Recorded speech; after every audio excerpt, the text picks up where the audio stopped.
Very good morning to all my dear friends. मैं हूं Prashant Pawani. I hope you all are in good. आज 2 October 2020 है, दिन है Friday, and I am sure हम सबको पता है कि आज महात्मा गांधी जी का जन्मदिन है और आज लाल बहादुर शास्त्री जी का भी जन्मदिन है।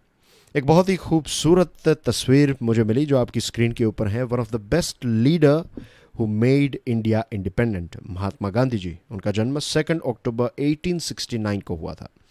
And one of the best leader of an independent India, Lal Bahadur Shastri ji.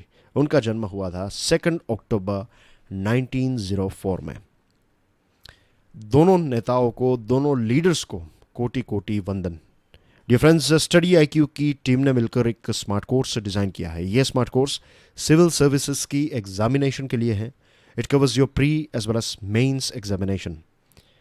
8 October तक ईएमआई की ऑफर भी अवेलेबल है। स्मार्ट कोर्सेज के बारे में ज़्यादा जानना चाहते हैं? अपने फ़ोन में गूगल प्ले स्टोर खोलिए, स्टडी आईक्यू का ऐप सर्च कीजिए, इंस्टॉल कीजिए। ऐप के साथ जुड़ी हुई सारी इन्फॉर्मेशन, स्मार्ट कोर्स, ये ईएमआई की ऑफ़र, सारी इन्फॉर्मेशन जो हैं ये हमारे मोबाइल एप्लीकेशन के ऊपर अवेलेबल हैं। प्लीज़ मेक श्योर कि आप इस लेक्चर को दूसरे स्टूडेंट्स के साथ शेयर करें।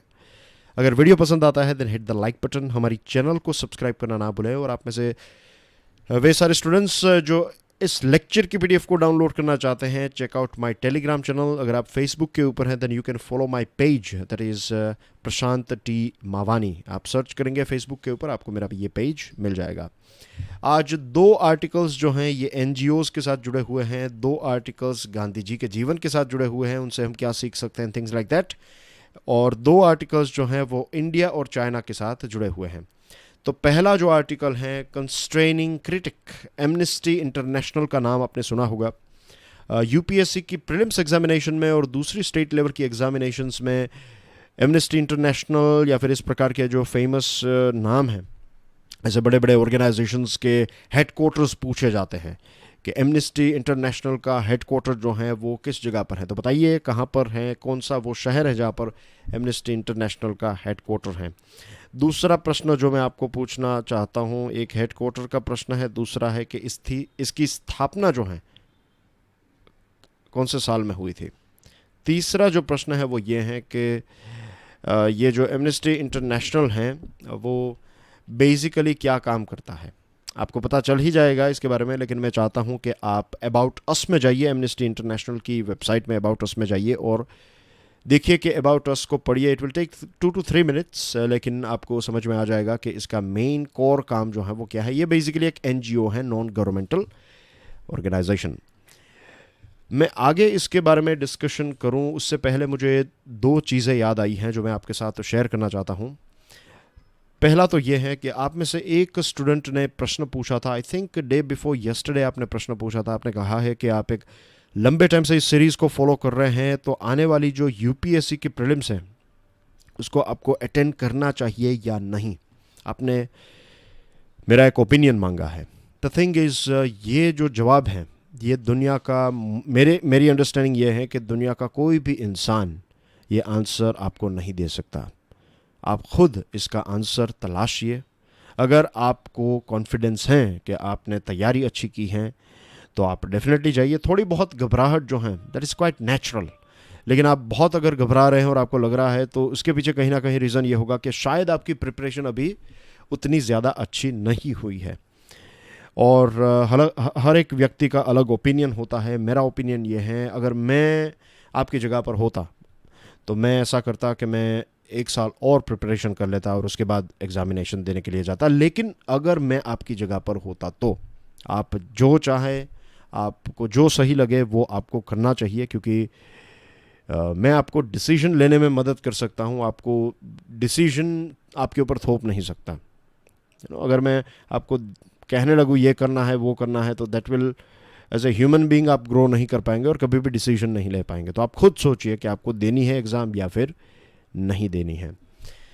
तो I hope this is clear. Second एक प्रश्न जो है वो बहुत सारे स्टूडेंट्स पूछते हैं कि क्या हमें न्यूज़पेपर पढ़ना चाहिए।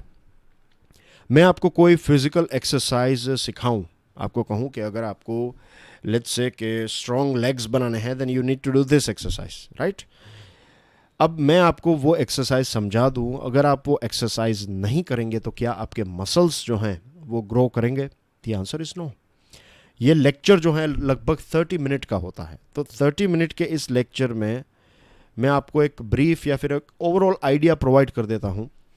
उसके बाद अगर आप न्यूज़पेपर पढ़ेंगे नहीं तो आप कभी भी ग्रो नहीं होंगे, राइट?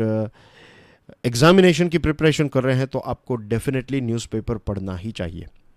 फिर एक और प्रश्न है जिसका भी जवाब मैं अभी दे देता हूँ, और ये है कि द हिंदू न्यूज़पेपर के ही आर्टिकल्स क्यों नहीं लिए जाते? द थिंग इज़, एक लंबे टाइम से, and this is a reality, एक सत्य हकीकत है, द हिंदू न्यूज़पेपर सबसे फेमस है यूपीएससी की प्रिपरेशन के लिए, क्योंकि एक लंबे टाइम से जो स्टूडेंट्स थे 2009, 10, 11, 12 उस टाइम की एग्जामिनेशन के स्टूडेंट्स ने बार बार ये बताया है कि द हिंदू को रिलीजियसली पढ़िए। अब रिलीजियसली का मतलब क्या है उनको ही पता, तो टॉपर्स ने ये बता दिया, राइट, और फिर तो वो पास हो गए, चले गए, लेकिन लोगों ने इसको ब्लाइंडली फॉलो करने की शुरुआत कर दी।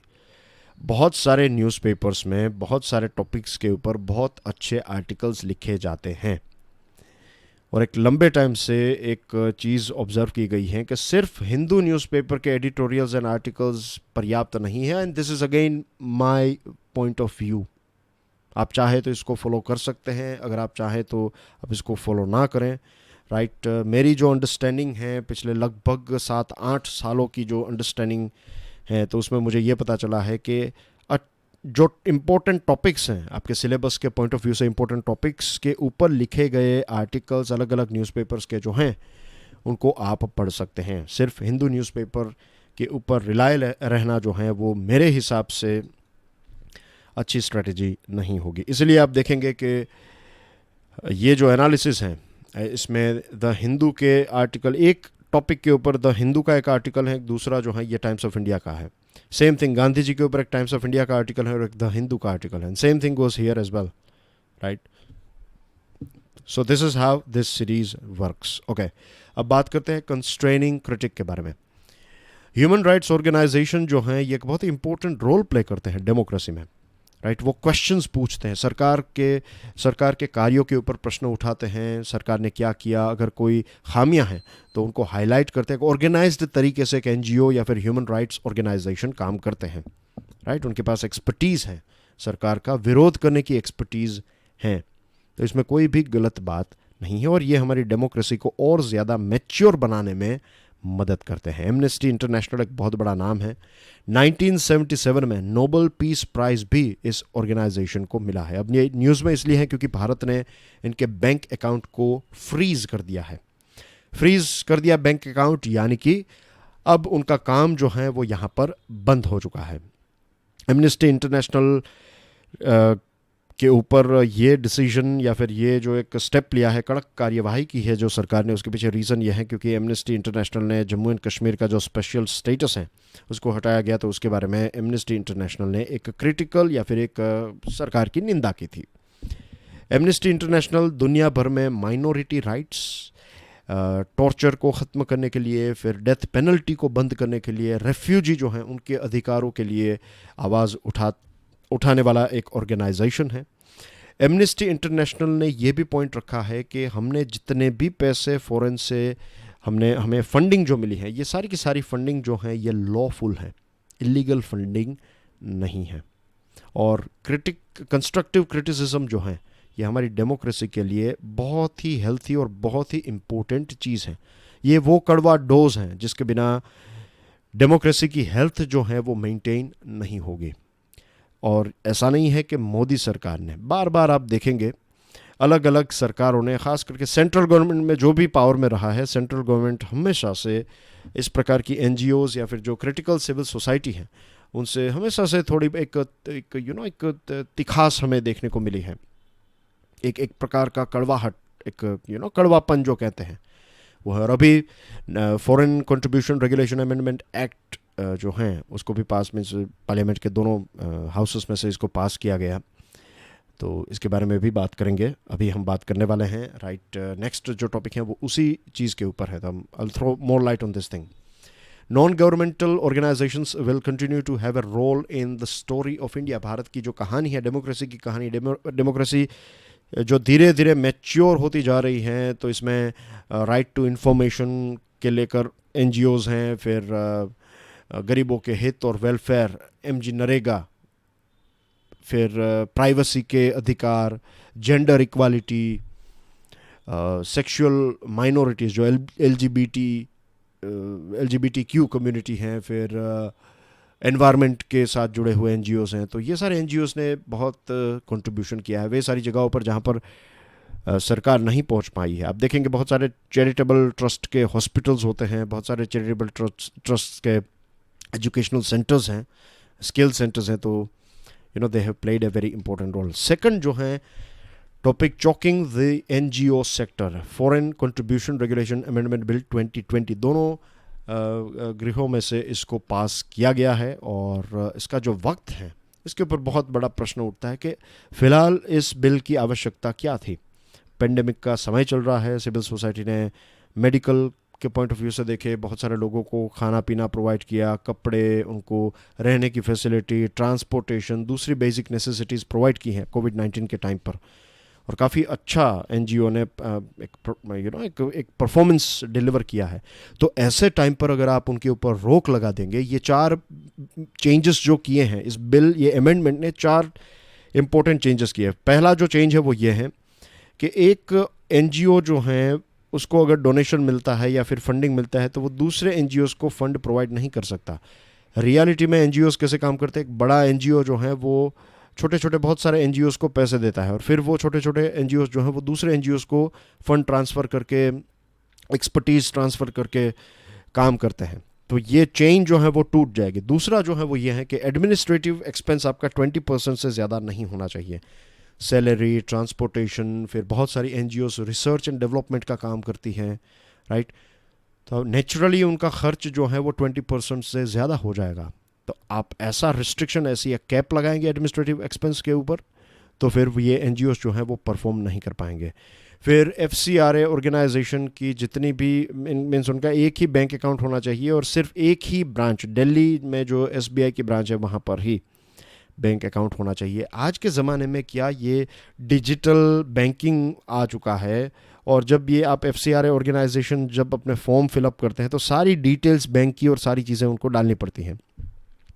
तो कहीं पर भी उनका अकाउंट क्यों ना हो, देश के किसी भी बैंक के किसी भी ब्रांच में अकाउंट क्यों ना हो, आप उनको इजीली ट्रेस कर सकते हैं, राइट। तो ये भी कोई लॉजिकल स्टेप पर नज़र नहीं आ रहा है। और फोर्थ जो है वो ये है कि इन्वेस्टिगेटिव ऑफिसर्स और गवर्नमेंट ऑफिशियल्स को एक्स्ट्रा पावर्स दिए गए हैं। तो अब वो किसी भी एनजीओ के ऊपर इंक्वायरी और एक लंबे टाइम तक उनको परेशान कर सकते हैं। जैसे मैंने आपको बताया कि सिविल सोसाइटी जो है एक बहुत ही इंपॉर्टेंट रोल प्ले करता है। यहाँ पर एक बहुत ही इंटरेस्टिंग लाइन यूज़ की गई है, role of permanent opposition. Civil society NGOs जो हैं ये एक रोल ऑफ परमानेंट अपोजिशन का रोल प्ले करते हैं। जो मार्जिनलाइज्ड हैं, जो गरीब हैं, जो पीड़ित हैं, जो हम कहते हैं कि निर्बल हैं, तो उसकी आवाज़ बनते हैं ये एनजीओ।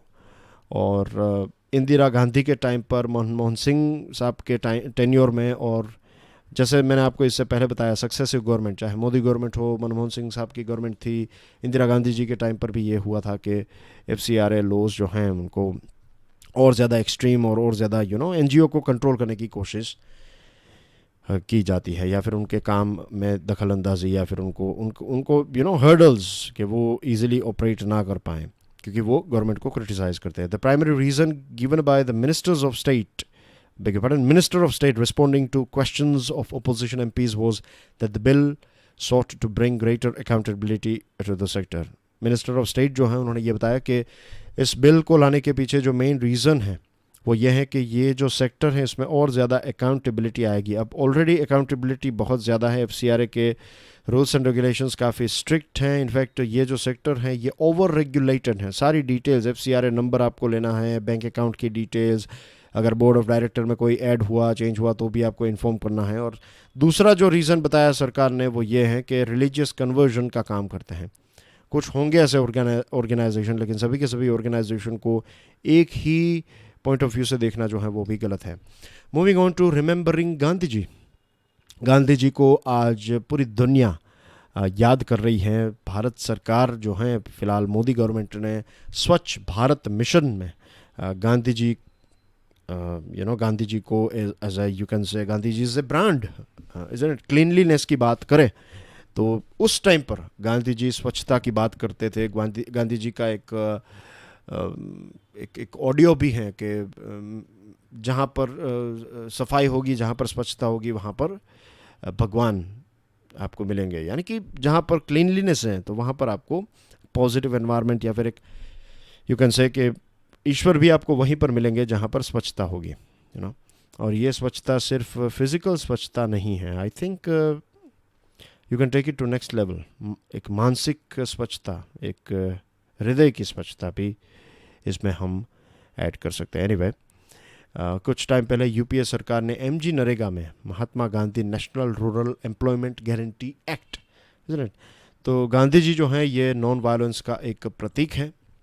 और गांधी जी के जो आइडियल्स हैं, ये बेसिकली ड्रैकोनियन जो लॉज हैं, जो जो जो व्हाट वी से ड्रैकोनियन लॉज का मतलब तो यही है कि ऐसे कानून, ऐसी सिस्टम जो आपको आपकी आज़ादी छीन रही हैं या फिर आपको कुचलने की कोशिश कर रही हैं। तो इन सारी चीज़ों के ख़िलाफ़ गांधी जी, इनके आइडियल्स जो हैं वो हमेशा उन्होंने फ़ाइट की हैं, राइट, और वो भी नॉन वायलेंट तरीके से। अब हमारे देश में अगर आप देखें तो नेशनल सिक्योरिटी एक्ट और अनलॉफुल एक्टिविटीज़ प्रिवेंशन एक्ट जो हैं, इसका मिसयूज़ काफ़ी बढ़ चुका है। अगर गांधी जी होते तो डेफिनेटली इस प्रकार के एक्ट का विरोध करते। अगर आप हिस्ट्री में, आई एम श्योर आपने हिस्ट्री पढ़ी है, और गांधी जी ने कैसे इस प्रकार के जो लॉज थे उस टाइम पर ब्रिटिश गवर्नमेंट के, उसको अपोज किया था। आपकी स्क्रीन के ऊपर जो तस्वीर है, इसका नाम है शर्जील इमाम। अब शर्जील इमाम जो हैं उनके ऊपर ये एक्ट्स लगाए गए हैं। और एक्चुअली अगर NSA को आप देखें तो NSA के बारे में ये कहा जाता है कि जब स्ट्रॉन्ग थ्रेट हो, राइट, पब्लिक ऑर्डर के लिए एक बहुत ही स्ट्रॉन्ग थ्रेट अगर आपको महसूस हो रही है, तब आप NSA को लगा सकते हैं। UAPA जो है, ये टेररिस्ट के खिलाफ, टेररिज्म के खिलाफ इसका इस्तेमाल किया जाता है। लेकिन अगर आप NTCAA प्रोटेस्टर्स के ऊपर इसको लगाएंगे तो डेफिनेटली बहुत सारे प्रश्न खड़े होंगे। शर्जील जो हैं, शर्जील के ऊपर इल्ज़ाम ये है कि इन्होंने चक्का जाम किया था। अब चक्का जाम जो है, ये एक गांधी जी ने इसकी शुरुआत की, आप कह सकते हैं, या फिर हमारे देश की जो आज़ादी की लड़ाई है उसमें चक्का जाम एक बहुत ही कॉमन वे ऑफ प्रोटेस्ट था। तो ये पॉइंट नंबर 1 है, और ये चक्का जाम की वजह से इनके ऊपर NSA UAPA लगाया गया है। दूसरी जो चीज़ है वो बहुत ही इंटरेस्टिंग है कि चार्ज शीट जो है उसमें ये लिखा गया है कि ये जो व्यक्ति हैं, इन्होंने पॉल आर ब्रास जो है, ये एक पॉलिटिकल साइंटिस्ट हैं। और देखिए पॉल आर ब्रास ने क्या कहा है। पॉल आर ब्रास का कंक्लूजन ये है कि कम्युनल वायलेंस जो है, इसको समझना, इसलिए इसको हमें ये समझना चाहिए कि कम्युनल वायलेंस जो है ये हमेशा एक ऑर्गेनाइज्ड तरीके से होता है, स्पॉन्टेनियस तरीके से नहीं। उनके शब्द में अगर आप देखेंगे तो ब्रास conclusion that communal violence must be understood as the work of organized groups rather than spontaneous outbreaks of passion. तो ये जो शर्जील इमाम हैं उनके ऊपर दूसरा इल्ज़ाम ये है, चार्जशीट में ये बताया है, मीन्स चार्जशीट में ये ऐड हुआ है, तो इसका मतलब ये है कि अगर आप रायोट के बारे में कोई एकेडमिक वर्क हैं उनको पढ़ते हैं तो आप रायोटर बन जाते हैं, isn't it? ऐसा थोड़ी होता है। अगर आप टेररिज्म के ऊपर कोई किताब लिखी गई है और अगर आप उसको पढ़ रहे हैं, टेररिज्म कैसे काम करता है, क्या उसकी विचारधारा है एंड थिंग्स लाइक दैट, तो उसको स्टडी कर रहे हैं। फॉर एग्जांपल अगर आप विमेन एम्पावरमेंट के बारे में पढ़ रहे हैं कि भारत में रेप्स और ये सारी चीज़ें कैसे रोकी जा सकती हैं, तो ऐसी अगर किताब पढ़ रहे हैं तो क्या आप रेपिस्ट बन गए? तो सेम वे कि अगर आप रायोट के ऊपर कोई एकेडमिक वर्क है उसको पढ़ रहे हो तो आपके ऊपर ये बताया जाता है कि आपने ये पढ़ा, इसके पॉल आर ब्रास को पढ़ा है तो आप रायोटर हैं। फिर दूसरी चीज़ जो पॉल आर ब्रास ने यहाँ पर बताया है कि ये एक स्पॉन्टेनियस आउटब्रेक नहीं होता है, इसको ऑर्गेनाइज्ड ग्रुप्स ऐसे रायोट्स को तैयार करते हैं। तो इसको तो कंसिडर ही नहीं किया कि उनका जो मेन यहाँ पर कहना था वो पॉल आर ब्रास रायोट्स को प्रमोट नहीं कर रहे हैं, वो बता रहे हैं कि क्या है। तो उसकी पढ़ाई की एक व्यक्ति ने और आपने उसको जेल में डाल दिया। दैट्स कुछ डाइजेस्ट ना हो ऐसी बात है। Same thing goes with this Rhea Chakraborty case as well, कि नारकोटिक्स कंट्रोल ब्यूरो ने ये बताया है कि मर्डर से भी वर्स क्राइम है ये जो एलिज्ड क्राइम है, जो भी ये गांजा वांजा जो भी ये चल रहा है उनका केस, बहुत सारे सेलिब्रिटीज़ को बुलाया जा रहा है। अब सिविलाइजेशन से लेकर 1985, हमारे देश की बात करें, डॉन ऑफ सिविलाइजेशन से लेकर 1985 तक, जब ये NDPS एक्ट नहीं था, तब तक ये सारी चीज़ें जो हैं वो कंज्यूम की जा रही थी। ऑल ऑफ द सडन ये मर्डर से भी बड़ा क्राइम हो गया। That is a big question. और ये मीन्स अभी ऐसे स्टेटमेंट्स गवर्नमेंट क्यों दे रही है, या फिर गवर्नमेंट की ऐसी बॉडीज़ जो हैं वो ऐसे स्टेटमेंट्स क्यों इश्यू कर रही है। देन अगेन बॉलीवुड इमोर्टैलिटी, अभी 2-3 दिन पहले ही हमने बॉलीवुड सॉफ्ट पावर के बारे में बात की थी, एमनेस्टी इंटरनेशनल के बारे में हमने अभी बात की, राइट। तो beyond paying tributes to Gandhi ji, यहाँ पर इस आर्टिकल में मेन चीज़ जो है वो यही है कि गांधी जी को फूल माला ये सारी चीज़ें आप पहनाएं, ये सारी चीज़ें ठीक हैं, लेकिन जब तक हम गांधी जी के जो बिलीफ है, उनके आइडियल्स हैं, उन पर नहीं चलेंगे, तब तक हमारे सिटीजन्स जो हैं वो एम्पावर्ड नहीं होंगे। और कानून जो है उसको सिटीज़न को और ज़्यादा स्वतंत्र लिबरेट करने की ज़रूरत है, उनको और ज़्यादा कसने की ज़रूरत नहीं है। Moving on, the Mahatma as an intercultural Indian. वैसे डियर फ्रेंड्स, गांधी जी के बारे में आप बहुत सारी चीज़ें जानते ही हैं, तो मैं बहुत सारी डिटेल्स में नहीं जा रहा हूँ, लेकिन एक चीज़ है कि बहुत सारे यंगस्टर्स, बहुत सारे लोग जो हैं वो कहते हैं कि गांधी जी का ये जो नॉन वायलेंस वाला जो फंडा था, ये एक फंडा ही है, this is just a theory, ये प्रैक्टिकल बिल्कुल नहीं है। लेट मी टेल यू कि पूरी सोसाइटी जो है वो नॉन वायलेंस के ऊपर ही चलती हैं। छोटी छोटी बातों के ऊपर अगर आप किसी को मारने लगे, काटने लगे, तो इंसान जो है वो जी नहीं पाएगा। और गांधी जी कोई संत नहीं थे, वो कोई रिलीजियस लीडर नहीं थे, गांधी जी भी एक इंसान थे, उनके भी फॉल्ट्स हो सकते हैं, उन्होंने भी गलतियां की हैं। हम ऐसा कैसे एक्सपेक्ट कर सकते हैं कि गांधी जी जो हैं वो 100% परफेक्ट हैं। और अगर गांधी जी इम्परफेक्ट हैं तो आप और मैं, वो जो भी उनकी खामियां हैं, राइट, गांधी जी ने अगर कुछ नहीं किया या फिर गांधी जी ने जो कुछ किया वो गलत हो गया, तो क्या सिर्फ गांधी जी की ही ये रिस्पॉन्सिबिलिटी है कि वो सारी चीज़ों को सॉल्व करके चले जाएं? आज हम यहाँ पर जी रहे हैं, उन्होंने एक रास्ता दिखाया है, तो हम इसको एक नेक्स्ट लेवल पर क्यों नहीं ले जा सकते? क्योंकि किसी को करना नहीं है। द थिंग इज, कोई लीडर आएगा, कोई सेवियर आएगा, वो सारी चीज़ें कर लेगा, राइट, और फिर वो जब चला जाएगा तब हम कुछ अच्छी और कुछ बुरी बातें उनके बारे में करेंगे, and that's it. So this is not how it works. ये गांधी जी जो आत्मनिर्भरता के बारे में बात कर रहे थे, वो सिर्फ इट वाज नॉट कि हमारे देश के प्रोडक्ट्स बनाए हम, सिर्फ हमारे देश की सेवाएं। आप खुद एज ए लीडर आत्मनिर्भर बने, राइट, रिस्पॉन्सिबिलिटीज़ उठाएं। ये समाज के इश्यूज़ जो हैं वो हम सब के इश्यूज़ हैं, इज़न्ट इट? हम क्योंकि हम इसका पार्ट हैं, या तो हम इसको नज़रअंदाज करें या फिर हम इसके खिलाफ एक स्टैंड लें। और ज़रूरी नहीं है कि हर एक चीज़ों के ऊपर आप स्टैंड लें। कुछ ऐसी चीज़ें होती हैं हमारे जीवन में जिसको हम एक्सेप्ट नहीं करते। मीन्स इन द सेंस कि अगर कोई दो लोग झगड़ रहे हैं, उनकी कार टकरा गई और झगड़ रहे हैं, तो हम में से बहुत सारे लोग कहेंगे कि चलो वो प्रॉब्लम सॉल्व कर लेंगे, राइट। तो कुछ ऐसी गलत चीज़ें होती है जो हम टॉलरेट कर देते हैं कि चलो छोड़ो, इज़न्ट इट?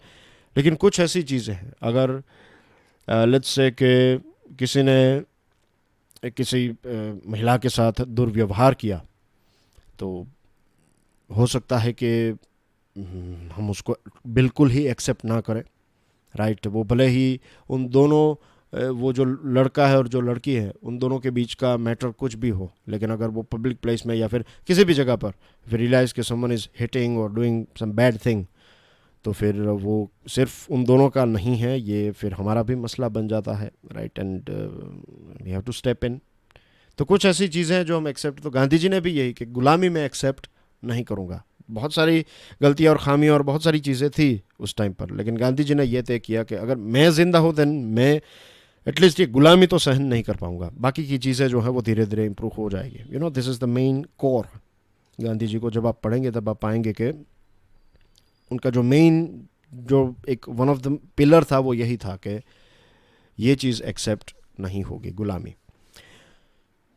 और गांधी जी जो हैं, ये फर्स्ट एंड फॉरमोस्ट, सबसे पहले गांधी जी एक ओरिजिनल थिंकर हैं। Gandhi ji Hinduism, Jainism, Buddhism, इसके अलावा बहुत सारे, जीसस क्राइस्ट, सोक्रेट्स, टोल्स्टॉय, रस्किंग और बहुत सारे ऐसे राइटर्स हैं, लीडर्स हैं, विचारक जो हैं, फिलोसोफर्स हैं, तो उनसे काफ़ी इन्फ्लुएंस हुए थे।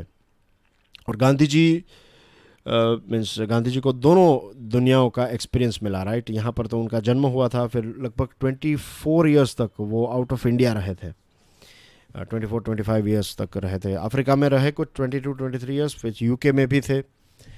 तो वेस्टर्न वर्ल्ड और ईस्टर्न वर्ल्ड का एक आप कह सकते हैं इंटर कल्चरल इंडियन थे गांधी जी। दोनों के जो जीसस क्राइस्ट और सोक्रेट्स और ये सारे जो वेस्टर्न वर्ल्ड में ज़्यादा फेमस हैं, ये जीसस क्राइस्ट ऑफ कोर्स वो तो गॉड हैं, लेकिन सोक्रेट्स जो फिलोसोफर थे, तो ये basically what I am saying is कि दोनों का एक फाइन जो अच्छी चीज़ें थी, ये दोनों चीज़ें गांधी जी ने दोनों दुनियाओं की, ईस्टर्न एंड वेस्टर्न वर्ल्ड की दोनों की अच्छी चीज़ें जो हैं उसके बीच के एक ब्रिज बन गए गांधी जी। और जो गांधी जी के लिए रिलीजन और पॉलिटिक्स था, उसमें सबसे कोर चीज़ थी एथिक्स, राइट, जो हम कहते हैं नीति, राइट, नैतिकता। That was the most important thing for Gandhi ji. हर एक चीज़ में वो देखते थे इसको। और रिलीजन में भी यही था कि थियोलॉजी जो हम कहते हैं, थियोलॉजी यानी कि जो बुक्स में लिखा हुआ है, अगर वो एथिकल नहीं है तो गांधी जी उसको, मीन्स गांधी जी के लिए डेमोक्रेसी, पॉलिटिक्स, ये सारी चीज़ें एथिक्स के ऊपर वो ज़्यादा इंपॉर्टेंस देते थे rather than written things or theology. Therefore, his concept of democracy and modes and methods of achieving it, including Satyagraha and Swaraj, are not theological concepts. Satyagraha, Swaraj, ये सारी चीज़ें आपको रिलीजियस बुक्स में देखने को नहीं मिलेगी, लेकिन एथिकल पॉइंट ऑफ व्यू से देखें तो गांधी जी ने इनको इन्वेंट किया और गांधी जी ने इनको इम्प्लीमेंट किया। So that's basically everything about Gandhi ji. Some more videos will come today. आज और वीडियोस आएंगे स्टडी IQ के ऊपर। ऑलरेडी एक इंटरव्यू शेड्यूल्ड है आज। डॉक्टर महिपाल सिंह राठौड़ जो हैं वो रामचंद्र गुहा, एक फेमस हिस्टोरियन हैं, तो उनका इंटरव्यू आज लेने वाले हैं। सुबह 9 बजे तक ये इंटरव्यू हमारी चैनल के ऊपर लाइव हो जाएगा, आप देख लीजिएगा। और इसके अलावा भी कुछ वीडियोस आएंगे। ठीक है, चलो, not giving you details any more, let's move on to next item, opportunity here. यहाँ पर बात हो रही है कि ये जो 5th राउंड हुआ उसमें चाइना ने ये बताया कि 1959 का जो LAC का जो एक टॉपिक था, तो LAC 1959 में जो थी, तो जो जाओ एनलाई ने प्राइम मिनिस्टर जवाहरलाल नेहरू को प्रपोज की थी, तो इसके ऊपर हमें आगे बढ़ना चाहिए, क्योंकि हमने देखा कैसे गलवान वैली में, फिर यहाँ पर पेंगोंग लेक में यहाँ पर चाइना ने इंट्रूजन किया है, जिसके बारे में हमें कई बार बातचीत कर चुके हैं। अब 1959 का जो LAC का जो एक स्टार्टिंग पॉइंट है वो ये है कि सबसे पहले तो ये जो मैक-मैहोन लाइन है, तो इस मैक-मैहोन लाइन के 20 किलोमीटर्स इस तरफ इंडिया के सोल्जर्स चले जाएं और 20 किलोमीटर्स इस तरफ चाइना के सोल्जर्स चले जाएं, राइट, और फिर डिस्कशन हो और फिर चीज़ों को सॉर्ट आउट करें। लेकिन वी आर नॉट श्योर, अभी हम कह नहीं सकते कि चाइना क्या कर रहा है और क्या फिर आगे करेगा, राइट। हमें पता नहीं है कि ये जेन्युइन उनका प्रपोज़ल है या फिर सिर्फ ऐसे ही वो बात कर रहे हैं।